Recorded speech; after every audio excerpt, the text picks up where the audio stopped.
This episode of the Great Lakes Outdoors podcast is brought to you by Migrate Ammunition, GK Calls, Gibraltar Boatyard, Point Malay Waterfowl Festival, Gibraltar Duck Hunters Association, Turtle Box. We'd like to give a special thanks to Brian Ellithorpe. Give him a follow on all social media. We appreciate all the support. Now let's get to the show. What's going on, everybody? Welcome back to the Great Lakes Outdoors podcast. We got the knick-knack, paddywhack, give a dog a bone, Trav, in the house. What's going on, Trav? It's going, man. It's the end of the week, and it feels like it should be the weekend. Yeah, I feel that. And it's not. I'm exhausted today. I'm beat.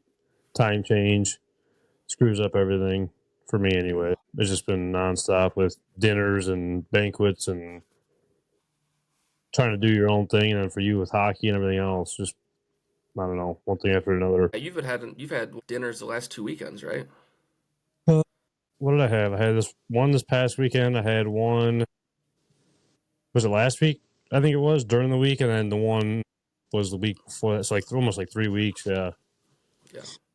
It seems like anyway. It might not have been that, but yeah, it's been nonstop on top of work, and yeah, it's been crazy. And to clarify, these are conservation duck hunting dinners to raise money for groups and stuff like that, not just him having to make dinner, you know.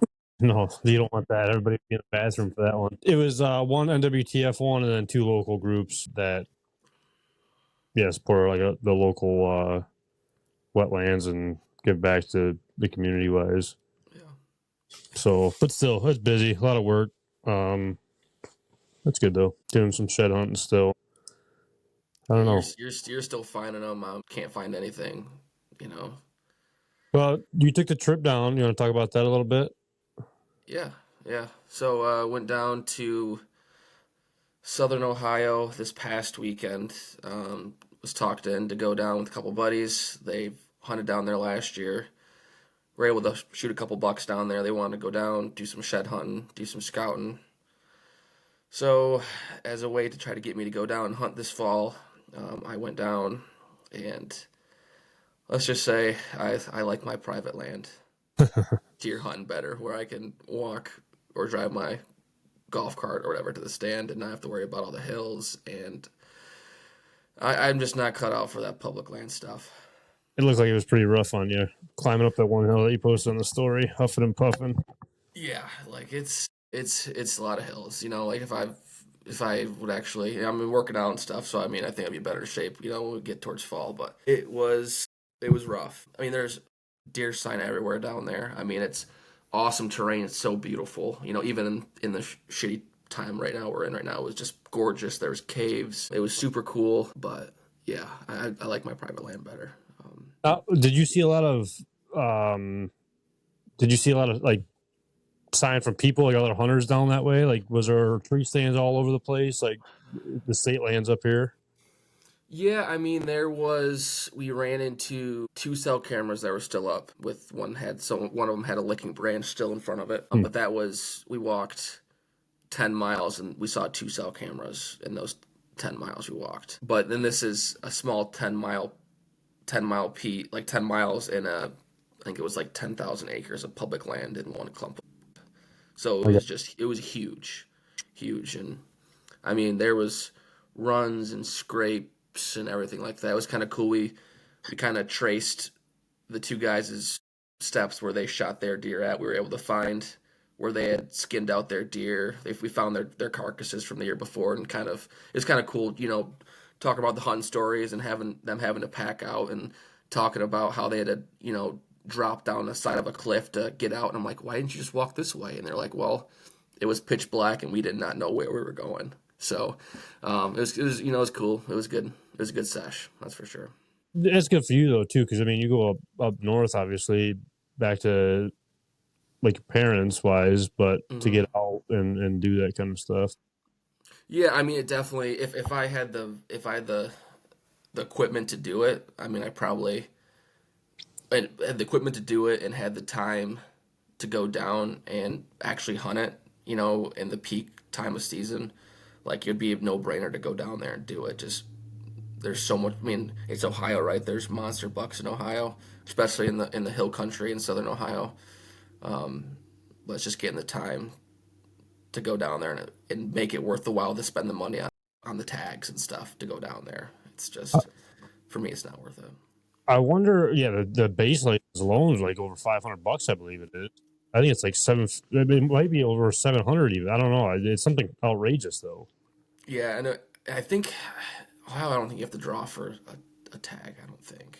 I think I don't. that's Iowa. I'm thinking of. But yeah, I mean, it's. I mean, I tell myself like I don't want to travel to shoot something I can shoot here, even though down there it's, you're shooting different class deer for sure. But now it's to the point where it's just having the time to go down and do, especially for me in hockey, like my season's from October to, April, where that's deer season, right? October to November, December, right? Like it's hard for me to get a weekend to even make it work. Right. Right. I wonder what the like comparison between Michigan State land and Ohio State land is, like the people wise population, I guess you want to say. I wonder how that's compared. Like I said, I feel Well, I like mean, Michigan, you're side by side all the time with people. yeah, it's hard to say. Like, I mean, it's probably a whole different beast, during season with people putting stands up and stuff like that, and like actually being in season, having cameras up during that time frame. But I would say it's probably a little bit less, especially with just the terrain in southern Ohio. I mean, it's probably totally different in the northern Ohio area where it's a little more flatter, but it takes a certain kind of person to want to work those hills, especially on public land. That though, like the property that I had where I found the shed today at, it'd be cool just because like you get to like the thermals and stuff rising up and down from the bottoms and stuff, and really thinking about how you set your tree stand up so you're not like spotting yourself through the backdrop of it all, just setting it up the right way and using the hills to your advantage. Just that part would be cool. That was like my favorite part about turkey hunting that property, just how to move around it and get around certain ways. Compared to like flat land, it's obviously hard. Well, and you got to think about too. A lot of times those guys are going in the dark too. So if you're going into a new piece and you have no idea, you could go up into a tree and go, "What the heck am I doing?" So having Right. that proper intel that we gain there to be able to put pins down and this is the tree we're going to put in this for this wind, and the tree we're going to put in for this wind is it's crucial going down there if you only have a couple days to hunt and can't scout when you're down there. Get up while you can. Yeah. Do you do much stuff like preparation wise, even for like your property out back for this time of year for like whitetail? Like, do you have any plans up here? Yeah, I mean, it's right now. I do a lot of burning right now because with everything being wet, and I try to do majority of my burning right now. And then in the next couple weeks, when I do a big tree order. Last year I did a tree order, but then there might have been a fire that might have got out of hand and burned all my trees I planted for that year. So I am reordering trees to then plant again this spring. I remember that, getting that call. Yeah. So yeah, we're gonna replant those trees. Start from scratch. Start from scratch. I'm not happy it burned, but I want to put trees in totally different spots because my mindset has changed from wanting to make it a full dimension, like a fully functional for turkeys, whitetail, and waterfowl now to just turkeys and deer now. Just I had thought about it more and more, and just the work to make it into even close to being something that could support a waterfowl would be just, I just don't have the means to do it right now. So You would definitely need some property for that. What's that? You definitely need some acreage for waterfowl wise. Yeah, like I mean, I was thinking about like doing a pond and stuff like that back there, and just the time and the property itself can sustain a pond just to where I would want to put it at without a lot of time and money into it. So I've redesigned my tree ideas out there for this year, and I'm gonna keep the fires away from the trees. That's a good idea. Yeah, and we'll see what happens. Just trial and error. Yeah. I mean, right now too, I'm going out back and resetting the straps of trees or not resetting, loosening the straps from the season, just so I don't have to cut every single tree stand out of a tree. If you haven't done it yet, I would recommend doing that as well, just to save you some money. Haven't done that. ever. I don't think. So I probably should. All your straps are probably fully grown into trees. That's probably what it is. Probably. Because every time I go out shed hunting, I try to find some different, I don't know, thoughts, ideas, new placements and stuff. But, you know, especially with all the leaves off, you really get to see what's going on compared to, you know, when you do it in the summertime, it's full foliage, obviously. So you get, it looks like you're hidden, but you're not at all when the leaves are off. Yeah. I mean, I almost hate walking out back right now because it's like we have so much time until deer season. So all my ideas are running through my head like, oh, I want to move this stand here. I want to move this blind here. I want to put a camera here. I want to put a licking branch right here. You know, I want to change the food plot here. And it's like, dude, just chill out for a second, man. That's the hard part, though, because you want to get it done. I mean, especially now because it's not 90 degrees outside. Because we want to raise that put a platform out there for the ground blind that we have. And then we wanted to do some work on the waterfowl blinds, but it's tough. I mean, just finding everybody that has the right time for it and lining everything up, it just gets a little difficult. The thing right now, too, for me is like I say I have so much time, and then you're like, we got time. Then it's like all of a sudden it's Right September, there. October, and you're like, crap, I didn't do a single thing I wanted to do this year. So That's the hard. it's just picking little things off here and there to, you know, make sure you're on track for when it gets in the 90-degree temperature, and you can be like, okay, I can just go out to the lake and we can be fishing then Right. instead of working on stuff. That's what I don't know. I'm torn on like the tree stand that we hung. If I should move that because the one side's gonna be wheat this year, and the other side I think is gonna be beans. So I don't know if it'd even be worth having that stand there. But at the same time, I don't want to really move it just to put it up there again in the future. I guess I don't know. There's a bunch of stuff going on. Yeah, I mean that spot's tough because it's such a. I feel like it's a great spot, but it's a right in the morning spot or right at last light spot, just because how far you are out into the field from the woodlots. Mm-hmm. It's like a perfect storm spot. It's not like you're gonna see a ton of deer there just from where you're at, Right. but for them to be in range, it's just gonna have to be a perfect storm or a hot doe or something like that, you know. Right. I mean, I've seen deer out there, you know, middle of the day, but yeah, it's like you said, it's got to be a perfect storm for it. Yeah. I don't know, but how many sheds did you guys find down there? What'd you guys find? Anything? So on You guys went down there for how many days? Let's start off with that. we did one full day, so that was when we walked the 10 miles, Okay. and then we woke up that morning. We walked like 2 miles or something like that the next morning before we left because we went down Friday night, got there, stayed the night, stayed there, you know, did whatever, got up Saturday morning, sat hunted all day, and then got up Sunday, left. So that Sunday morning, we got up, had a good breakfast, and we're like, let's just go, just one last hurrah. And on the last, I would say quarter mile out, I had walked down a gully on a run because every run I was like, I'm gonna find a shed here. I'm gonna find a shed here, and Right. sure as shit, at the bottom of the hill, crossing a creek in between the two hills, there's one laying right there. I was like, we didn't get caught. Well, you found that deadhead the first day, right? Yeah, we did find a deadhead in like the first 10 minutes of the I walk. would say it seemed like it was like pretty quick when you found that. Yeah, we'd found a 3-point deadhead. So there's Ethan, Ethan, one of the guys down there with us, he found a horse or skull out Really? in the middle of the woods, like out on public. I'm like, how the heck did this get here? And then Ben found another dead head of a buck that already had dropped its antlers. So that's best luck right there, though. Honestly, yeah, that depends yeah, like 100%.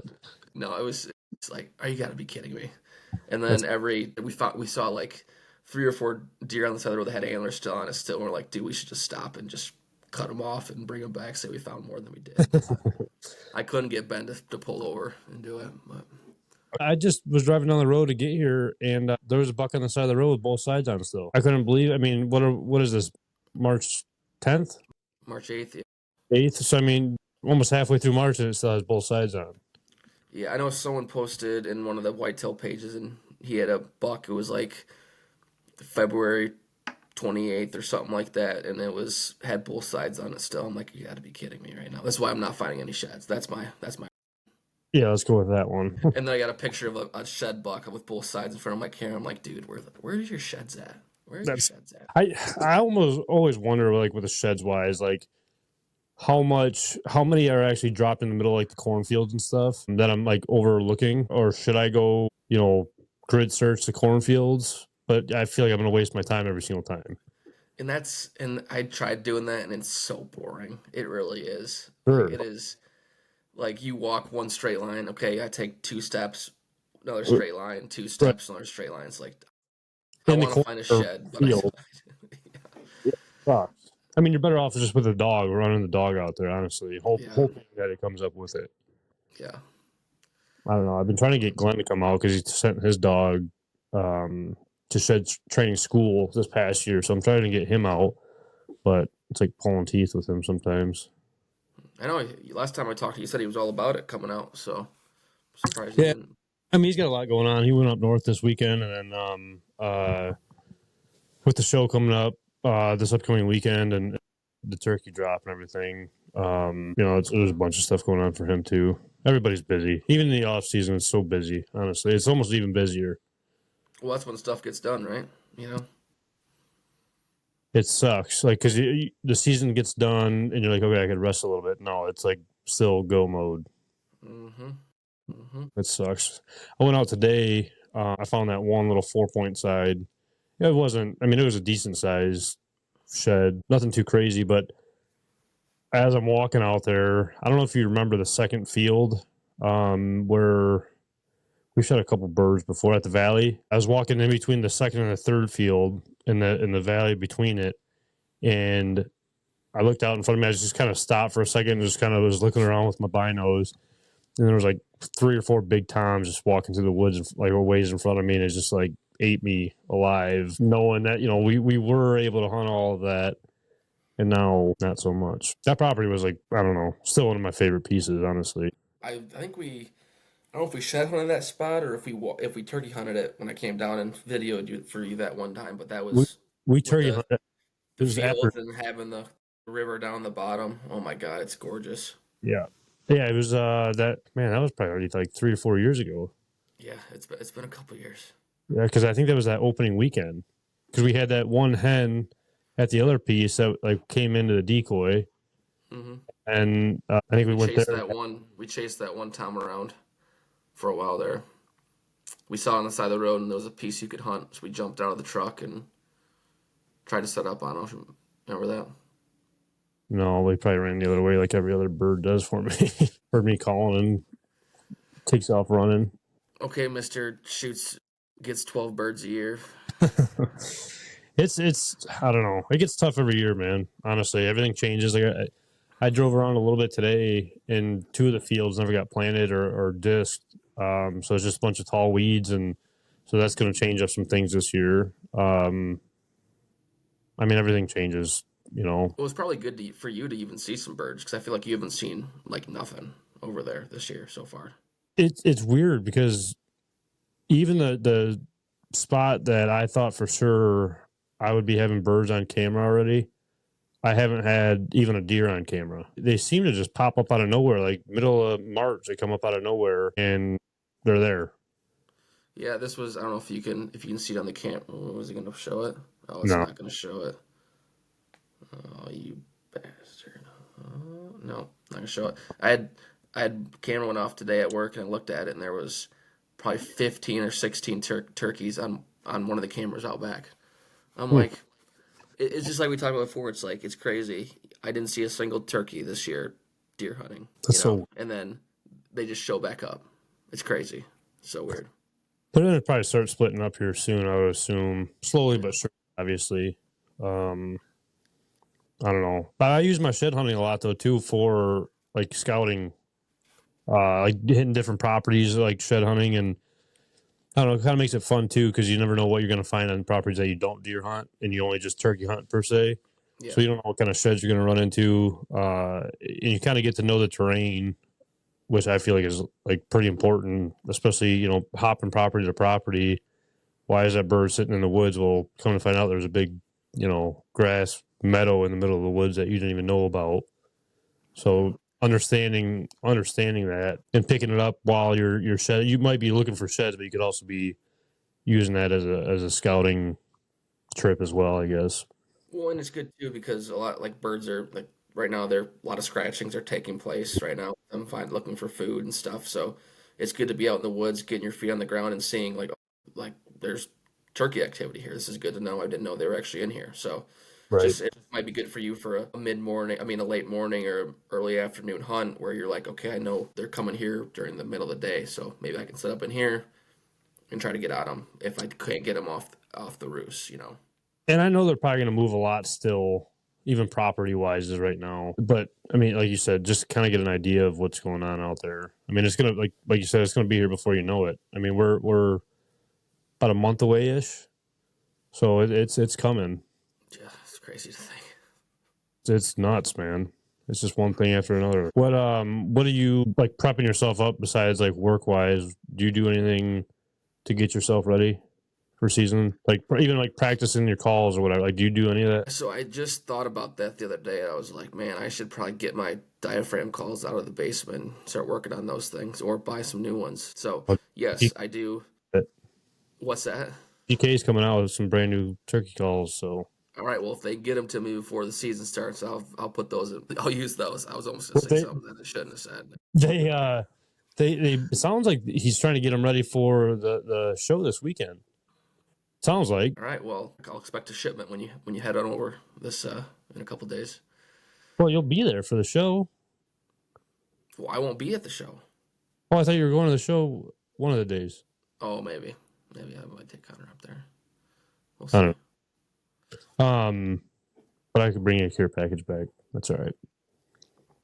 Yeah, but yeah, practicing. Just got my order in for some shells for this year because I used all my shells up last year. Yeah, and the one bird. So they did your little like heel click, or jump over a fence, like you said. I jumped over the fence, yes, and I did use 2 shells to kill my bird.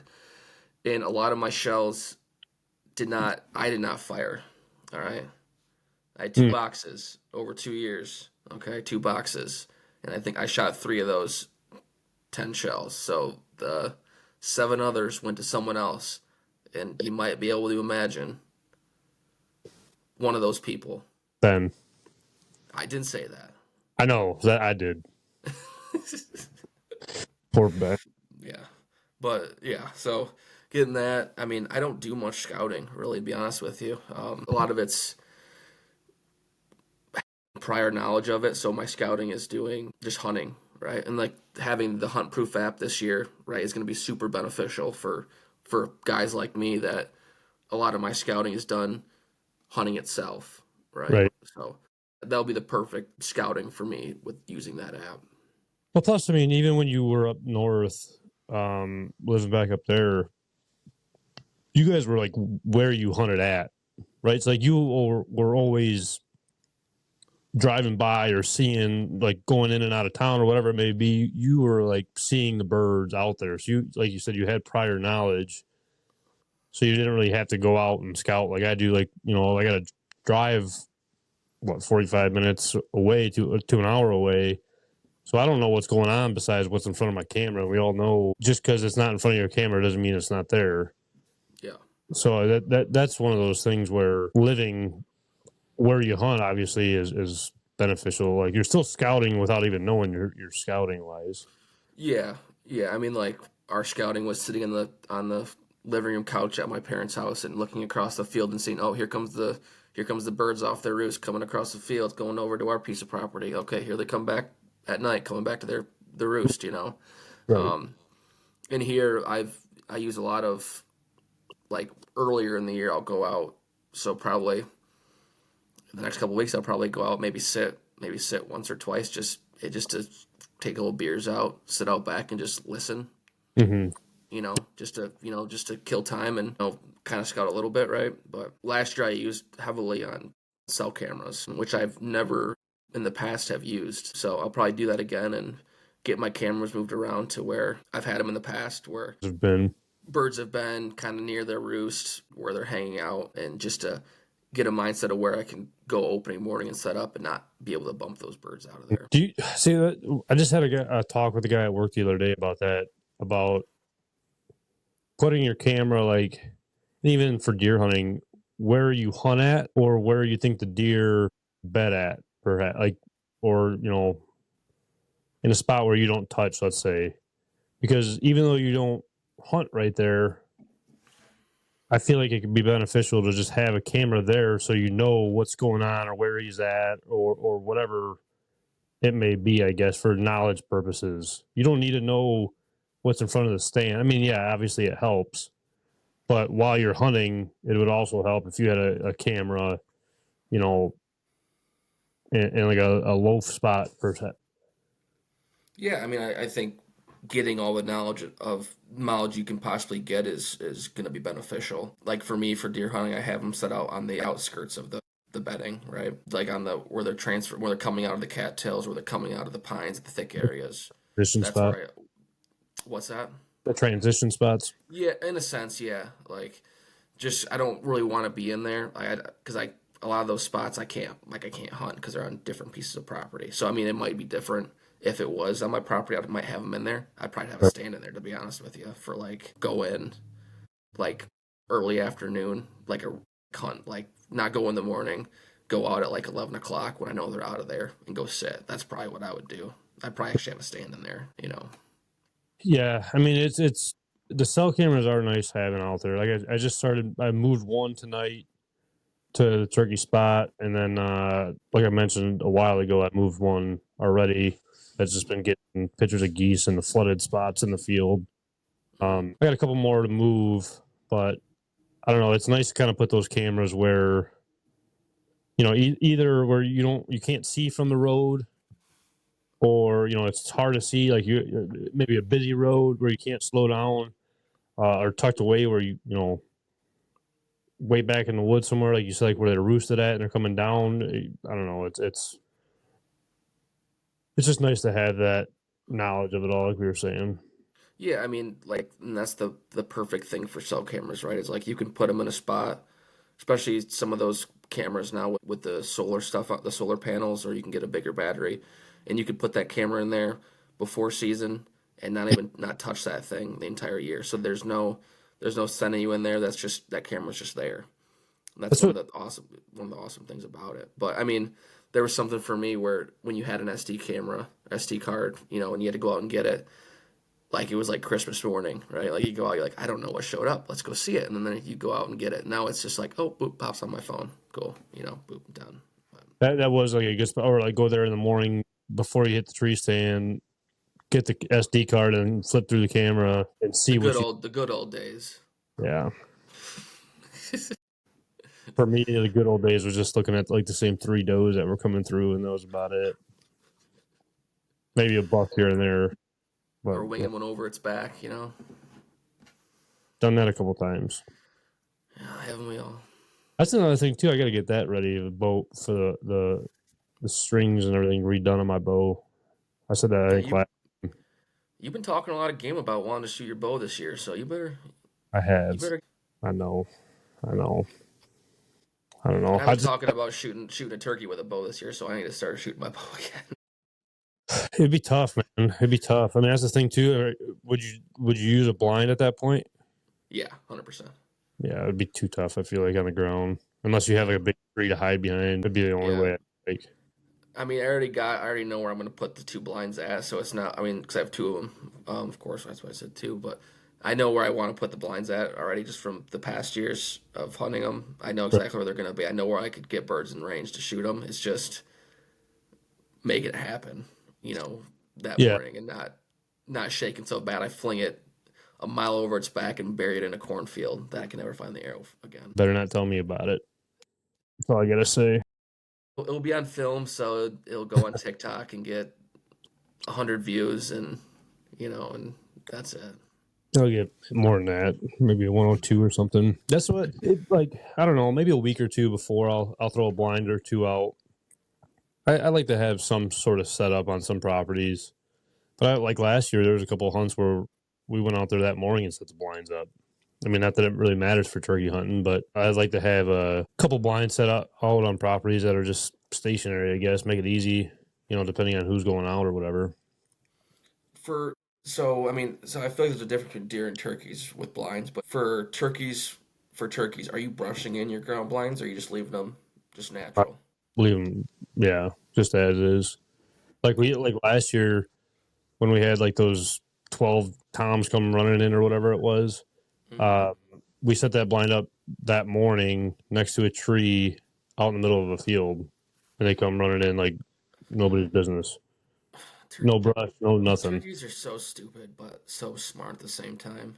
Yes, they are. That's why I get so upset about it all, because you hunt them all day and they run you all over the place, but then you see them pecking at a window when you're leaving or something. It's just stupid. Or the guy that shoots at one tom and the other tom won't leave the other tom, and he like Yeah, just shoots the tom away. I'm like, what? What? that's remember. What was that? 3 years ago? Was it? I had me and my dad were That was chasing the the one Jakes, bird. right? That was the Jakes, right? No, we were chasing this one time around, and then I think it was the last day of season. I went out there, and he had to go back to work that day. Like within 20 minutes, four of them come running down the hill 4 times. Didn't even know there was 4 times on this property. Come running in. I shoot one, and I actually had to stand up and walk like 15 steps into the field for the 3 to run away. Like they just would not leave the other bird. And then we were chasing them for I don't know how long. I mean, probably close to a month long. We were chasing this bird. I mean, not like every day, obviously, but here and there when the opportunity was right. But yeah, Yeah. they're frustrating. Was that your double beard? Yes, yeah. Yeah. Because I think I seen that bird like opening weekend, and you could tell it was pretty distinct the split in the beard. Um, and then I ended up getting them. I think it was the last day of season. Yeah, that was crazy. Crazy. There's something special though too about killing a bird by yourself. I mean, it's always nice to have somebody there with you, obviously, but to have a bird and just do it all like by yourself the whole time. I mean, I've only done it twice, I think, but there's something definitely special about it. For me, it's like, holy crap, I can kill a bird by Yeah, myself. I'm not as bad as I thought I was. I can actually do this right now. Yeah, my dad and I we chased this bird around all morning. I think this was, oh man, like 6 years ago or something like that. We chased this bird around all morning, couldn't find it, and like growing up for us turkey hunting, it was you hunt hour, 2 hours in the morning, and if nothing's going, You're you're done. done. You're like, or if like you go out in the morning and nothing happens, right back to bed. It's just like it was like, oh, that's this kind of turkey hunting what we did. And so the one where we chased this bird, it was probably hour and a half, 2 hours, like at max. Like it might have been a lot less than that, but it felt like that just because of the Right. points in time where that bird was getting close and never came in. So we got back to the house. My dad's like, all right, we're done, and I'm like, all right, I'm gonna go just go back out and give one more call in this one spot where I think he might be coming to. Right. And I like get out of the truck. I grab the box call, leave my gun unloaded in the truck because I had no expectation of this bird coming. I walk to the edge of this opening because there's a woods along the road with a field. So I walk through this trail to the edge to the field. I go boop, in. I look to my right and he's full strut, Oh, full fanned out, like maybe 70 yards oh away my. from me, and I freaking haul ass back to my truck, loaded my gun, and I'm like, he's gobbling his head off. Like I'm not calling, he's gobbling, coming. And I'm like, shit, I can't move. So I literally just sat down at like my wheel of my truck, and the turkey just walked right up into the trail. Boom, dropped him right there. I'm like, The easiest. What that's just that easy. It's just that if easy. you get a bird fired up midday, odds are he's probably going to be coming.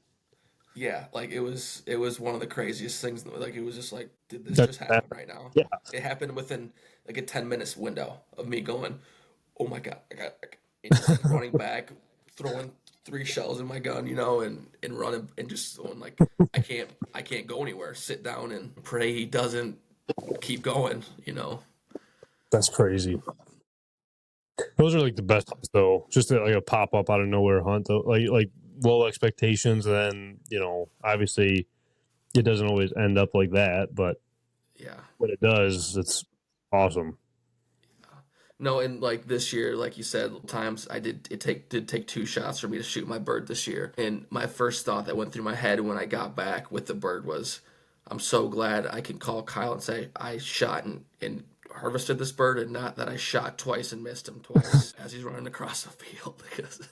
Because more than likely, if I wouldn't have hit him with the second shot, there would have been a third shot that would have went out. That was a poke, right? That second shot.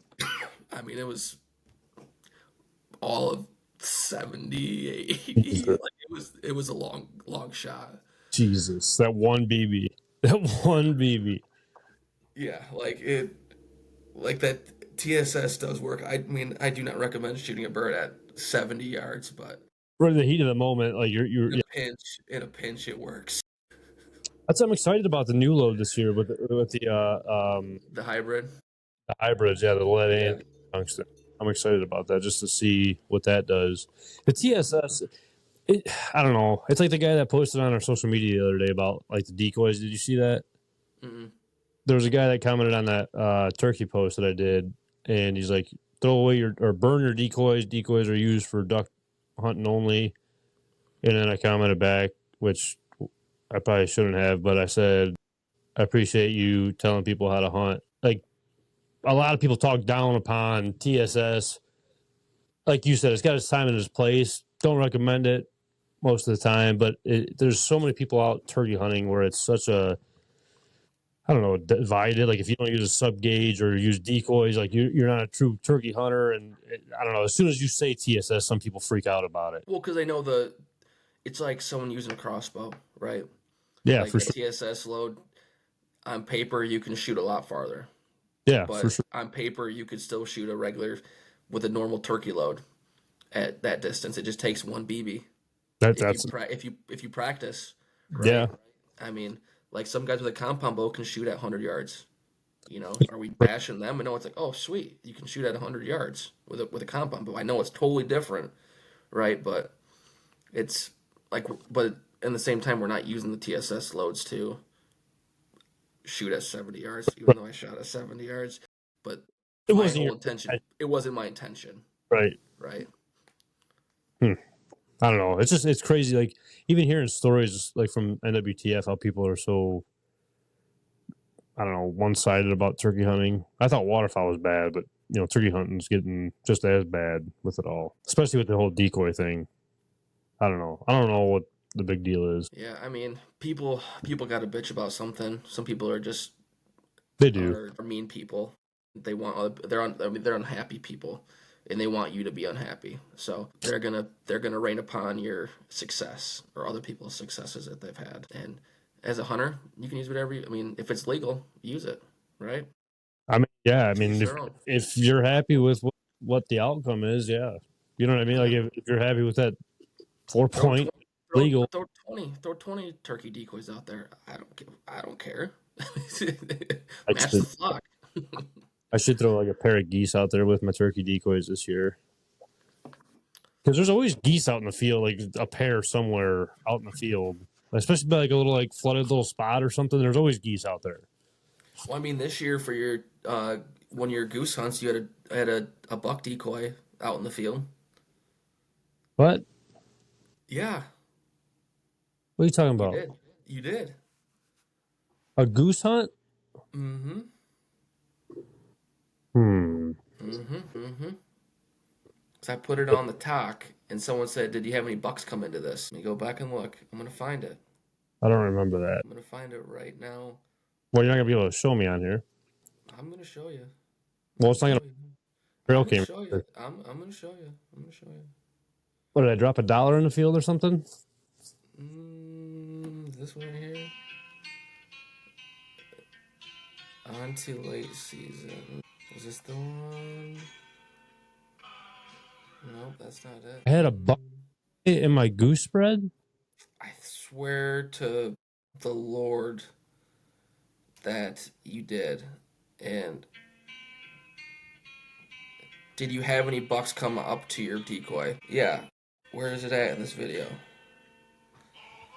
Where is it at? Where is it at? Yeah. Yeah, you did. I can't see nothing. I told you, I can't see nothing still. Look. You can see that. You can see that. Don't you do it, logo. Don't you do it, logo. There it is. There it is. You saw it. Did you put that in there or something? That was one of your hunts. I do not remember that. I'm gonna have to go on our TikTok and check that out. I feel like you're messing with me right now. I swear, man. You sent me the video. Unless you're joking with me, but you look like you banged a couple geese in front of it. So I have no idea right now. Was there snow on the ground? yeah, it was in December. It was like season. See if I can pull up the exact date you sent it to me. Going the wrong way? Yes, I am. Is this from this year? I don't It might know. have been from the previous season. I don't know. Send it to me on TikTok because I'm gonna have to check that out. I don't know. I don't know what that. I just bought the buck decoy this year. Well, later. Okay, we'll dig with it later. Yeah. I have no There's idea. that. And I have no idea what we were talking about. All I know is that you killed geese over a buck decoy. I guess I did. I don't know. I'm so thrown off by that right now. I'm gonna have to. I don't know. I don't know. It was about. I don't remember what it was Turkey about. decoy or something. I Turkey don't know. decoys, yeah. I'm just confused about that whole situation right now. Why or when that would even have been. I don't know, man. It was your video you sent to me. You did it. It was successful. You can kill geese over a buck decoy. Heard it here first. What do you?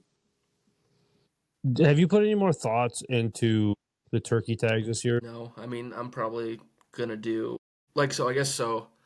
Like the E tag wise. You know what I heard? So, okay. Go ahead. No, you go ahead.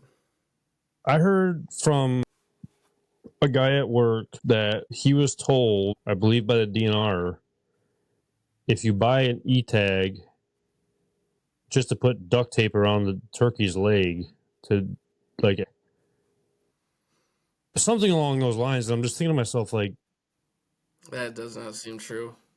what in the world is this all coming to right now? I don't know, but the E tag has just been I throwing think me that off. guy's lying to you.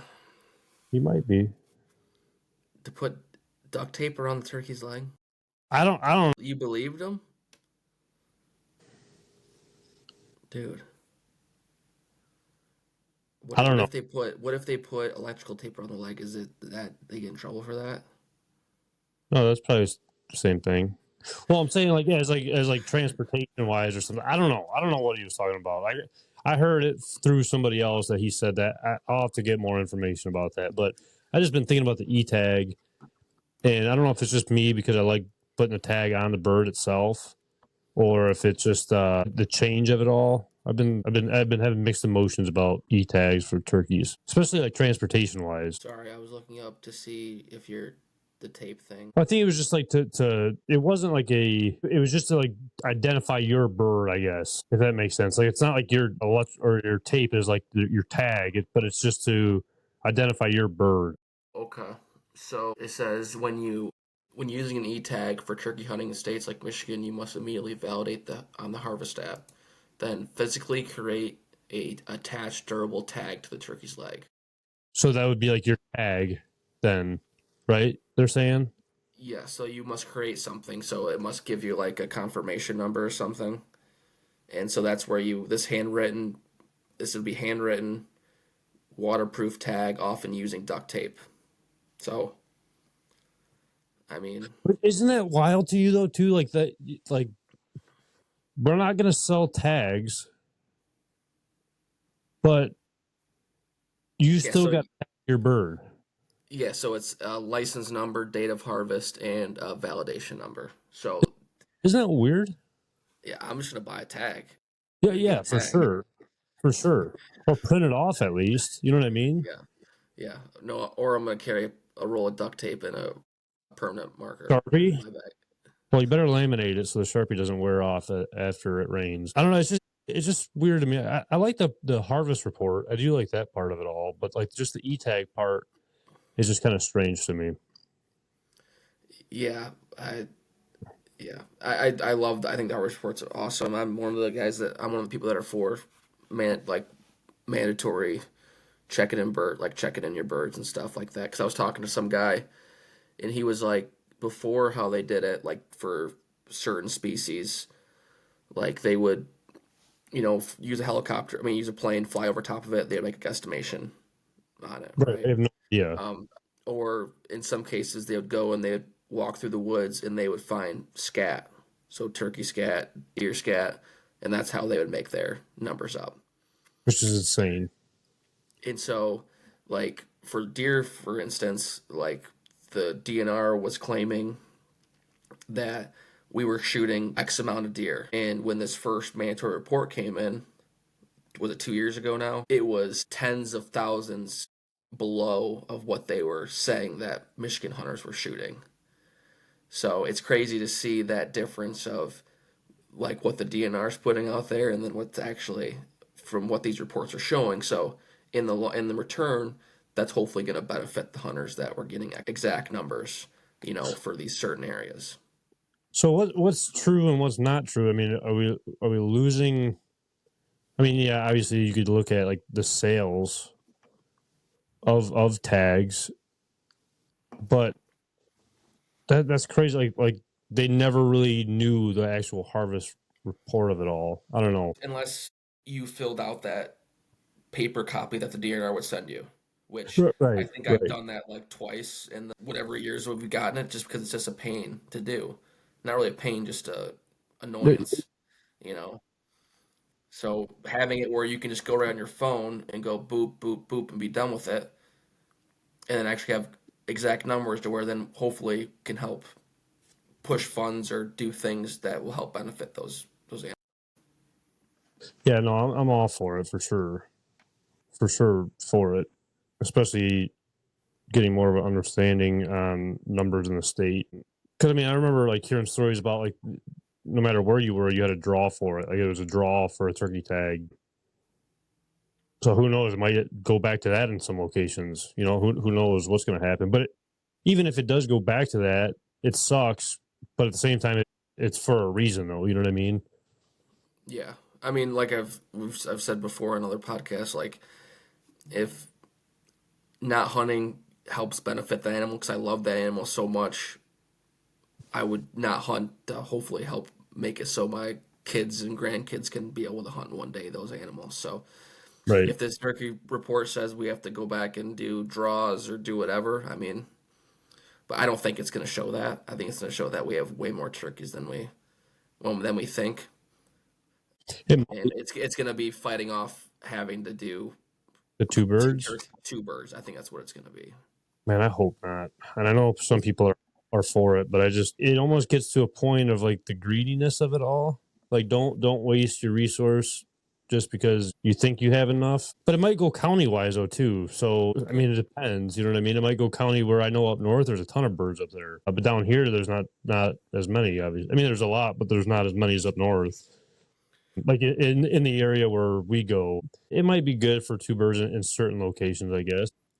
But you say two birds in the spring, but then there's a fall season too. So in some cases, Right. three birds are getting shot off a property, or an area, Yeah, and which I'm sure multiple people do that. I'm sure they'll look at it.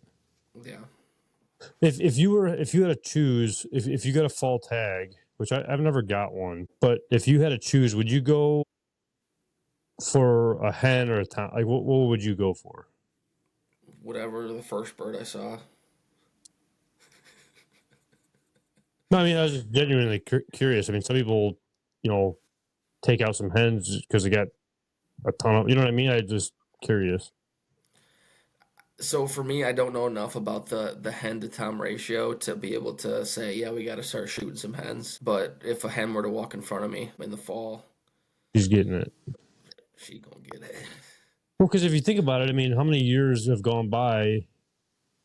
I mean, I don't know if you know how exactly like the amount of turkeys that you've shot, but every year, like let's say every year you've shot a turkey, that hen is like if you could have shot a hen in the springtime, like it's living still. So obviously there's a lot more hens than toms. Depending, I guess if like the nest gets raided or whatever. I guess that's Yeah, an and how option. harsh the winters are if they got too curious with the road. I mean, I'm starting to see a ton of birds getting hit on the road right now. I Yeah. think on my drive back, I think I saw 4 birds down the side of the road, which that was insane Hmm. already this early. But I've been seeing a lot of coyotes though too lately. I know it's like the breeding time and stuff, but I've been seeing a lot of dogs out too.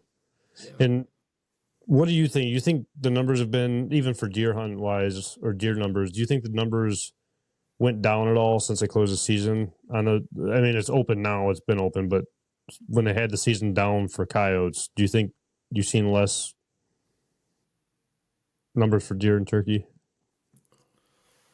I mean, it's tough to say for me with being so fresh on this property, but I would say yes. Just when that one year, then when we did have when they did close down the Mm-hmm. coyote season, like I was seeing dogs everywhere. Like I'd never had a coyote come running into a turkey call before, but then the one spring I had three coyotes coming in, you know, to a Yeah. turkey call. I never saw a decline in the turkeys as much as I thought. For my piece here, I did see a decline in deer, but that's just from a pre 1 year of being on the property, so I don't have great extent intel on that. For my parents, my parents could afford to lose 10, Some deer. 20 deer and still be fine with it. So, um, Well, maybe that's what a lot of that came down to too, like just a high populated area of deer. You know, you could afford to lose a handful and still see 100 a night or whatever it is. Because I don't think I really seen a difference that I know of. Because I've even seen like turkeys fend off coyotes before. You know, so like I've yeah, seen that happen. I don't know. I think I've really seen too much, but I know coyote hunting's getting more popular now. But I guess you almost got to look at it too, where it's not that people were just going rampage like with all the coyotes on every single piece available out there. Like you know, it was a select few people were only allowed on select pieces. So I mean, was there really even a fluctuation with numbers? I don't know. I mean, and I've heard from people like coyotes are like when one coyote gets killed or whatever, like the Yeah. female dog can breed another pup to not breed, but like birth another pup to then fill out the pack, you know. So it's like you could shoot. There's 20 in a pack. You shoot 18 of them, you know. Like they're gonna have a massive, you know, next litter of pups, you know. So I think the same way. I think what's that? raccoons. I think they're the same way. Yeah. So it's yeah. It's hit I don't or know. miss. Yeah. It's hit or miss. I don't know. We got well, I got the show this weekend. Hopefully you're able to make it. Yeah, I'll probably come up for a little bit at least. I'll probably bring Connor up and let him walk around and chit chat with you guys. And you said you're bringing up someone, so Yeah, and then you know, obviously, I think Jack and Paul will be over there at the booth too. So we'll have a handful of guys talking waterfowl and turkey, and I don't know, slowly getting getting in the swing of things for turkey season. Starting to scout a little bit more, roosting birds. I don't know. There's a lot to do still. yeah. And speaking of turkeys, we got some new stuff coming out for merch. I know we've been Hmm. saying that a lot. We're saying new merch, new merch. You have not seen new merch. I promise you, this is on me. If you don't see something by the end of the week, as of Monday, March 9th, if Hmm. you don't see anything new, you message me directly. By this upcoming week, so like this is dropping Monday. It's dropping Monday, March 9th. So by Sun- So if you don't see anything by Sunday, if you don't see anything by Friday, then wow, something's wrong. If you don't see anything by Thursday, I think something's wrong. Hopefully you wow. see this. Hopefully you see something tomorrow. All Hopefully, right. Hopefully. then it'll Hopefully. be what a select amount, like a certain amount. Yep. So we're dropping. So we have a turkey turkey line coming out, turkey t-shirt, pretty sweet, say so myself. And we also have a walleye, Detroit River walleye shirt coming out. Walleye season's coming up. I know we didn't talk about it much, but maybe for the next pod we can talk about that. But we have a Detroit River walleye t-shirt coming out as well. Select few. I think we're going to maybe go 50 shirts. So they're going to go quick. They're sweet. I'm definitely going to get maybe one or two. So there's 48. I know Kyle's going to get a couple. There's 46. So you got 46 shirts. All right. Make sure you get on it. That's for sure. Well, hopefully by this week, the next podcast, we'll be talking about it. Yes. Well, if Trav doesn't, then we're all going to boycott him and go from there. Yeah, kick me out of the group, I think. I mean, the next step, next. So, well, I appreciate everybody tuning in on this week's podcast, and hopefully we're not boycotting Trav out on the next one. Free Travis. So, yeah. So we'll see you guys in the next one, and appreciate you joining in on this week's podcast. See you guys.